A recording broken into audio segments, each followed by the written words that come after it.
Hello everyone, আসসালামু আলাইকুম। আমি আফসানা। আজকে তোমাদের জন্য নিয়ে আসলাম ইজি হিজাব টিউটোরিয়াল উইথ টিকলি।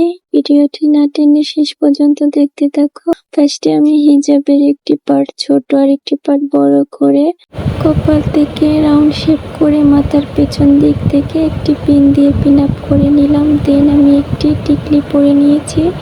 তারপর ছোট হিজাবের অংশটুকু আমি মাথার পেছনের দিক দিয়ে দিলাম। তারপর ছোট হিজাবে কিছুটা অংশ অপর পাশে এনে আমি একটি পিন দিয়ে পিন আপ করে নিলাম। দেন বড় পার্টটিকে সুন্দর করে রাউন্ড শেপ করে তুতির নিচ থেকে মাথার উপর দিয়ে পেছন দিক দিয়ে ঘুরিয়ে অপর পাশে এনে সুন্দর করে সেট করে নেব।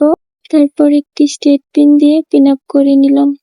এখন আমি হিজাবটিকে একটু সুন্দর করে সেট করে নিচ্ছি। সামনে পিছনে ফুল কভারেজ দিয়ে নিলাম। তারপর কাঁধের দুই পাশে দুইটি পিন দিয়ে পিন আপ করে নিব। আমার আজকের ভিডিওটি যদি তোমাদের কাছে ভালো লেগে থাকে তাহলে অবশ্যই একটি করে লাইক, কমেন্ট, শেয়ার করে দিও। আর আমার চ্যানেলে নতুন এসে থাকলে অবশ্যই একটি সাবস্ক্রাইব করে দিও। আর ভিডিওটি ফেসবুক পেজ থেকে দেখে থাকলে অবশ্যই আমার পেজটি লাইক, ফলো এন্ড শেয়ার করে আমার পাশে থেকো। এখন আমার পছন্দ মতো একটি ব্রুচ পিন দিয়ে পিন আপ করে নিলাম। ভালো থেকো সবাই, আমার জন্য দোয়া করো। দেখা হবে নেক্সট ভিডিওতে। আল্লাহ হাফেজ।